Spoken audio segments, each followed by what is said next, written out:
अगर आपने इतिहास पढ़ा होगा तो ये आपको मालूम जरूर होगा कि शाहजहां ने अपनी बेगम के लिए ताजमहल बनवाया और दशरथ मांझी ने अपनी पत्नी के लिए एक पहाड़ को बीचों बीच चीर दिया, उसको फाड़ दिया।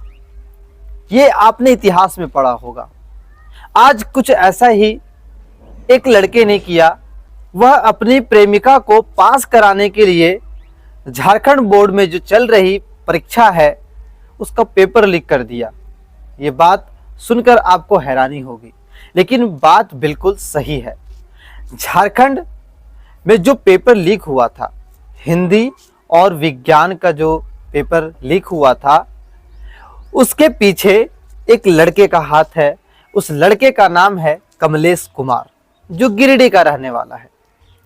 ये कमलेश कुमार 12वीं कक्षा का छात्र है और वह एक 10वीं कक्षा की छात्रा से प्रेम करता था और उसी को पास कराने के लिए कमलेश कुमार ने खुद और अपने दोस्तों के साथ एक साजिश रची और उसी साजिश के तहत जो है प्रश्न पत्र लीक कर दिया गया।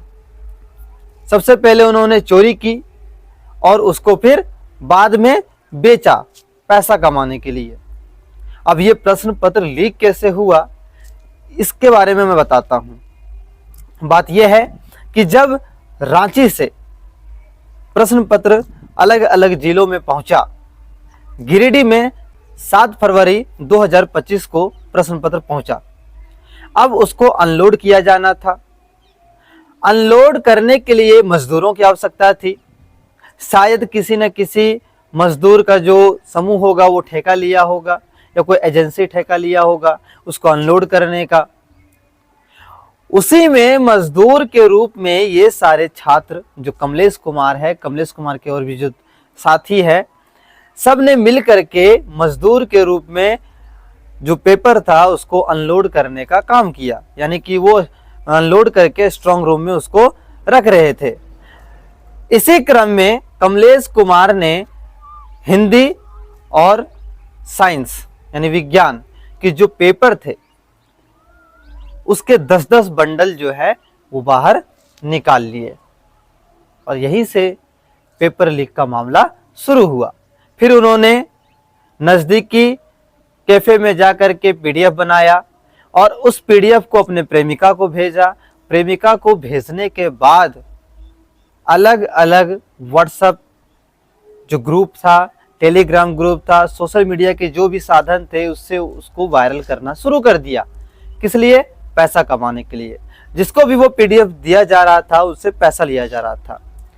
इससे संबंधित कई सारे कोचिंग के संचालक भी धराए, क्योंकि उन्होंने भी इस पेपर लीक को फैलाने का, वायरल करने का काम किया था।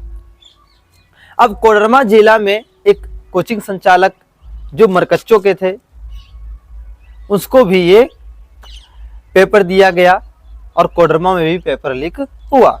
वही पेपर धीरे धीरे पूरे झारखंड में हर जगह पे फैल गया। इस तरह से ये मामला पूरा हुआ था। अब बात आती है कि यह हुआ कैसे, आखिर इसके पीछे लापरवाही किसकी है, इस तरह के काम को अंजाम कैसे दिया जा सकता है। किसी न किसी एजेंसी के द्वारा वहाँ पे जो है अनलोड किया होगा पेपर को। बहुत सारे गार्ड भी हो सकते हैं, टीचर भी होंगे जो उसका देखभाल करेंगे।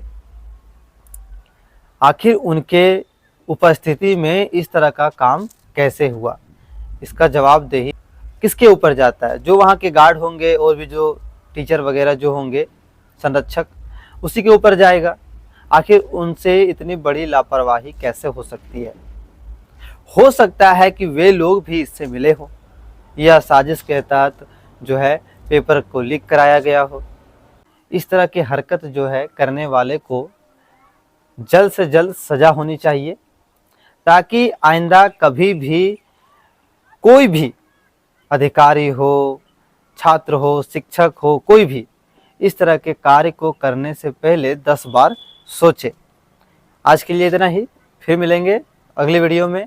तब तक के लिए जय हिंद, जोहार, धन्यवाद।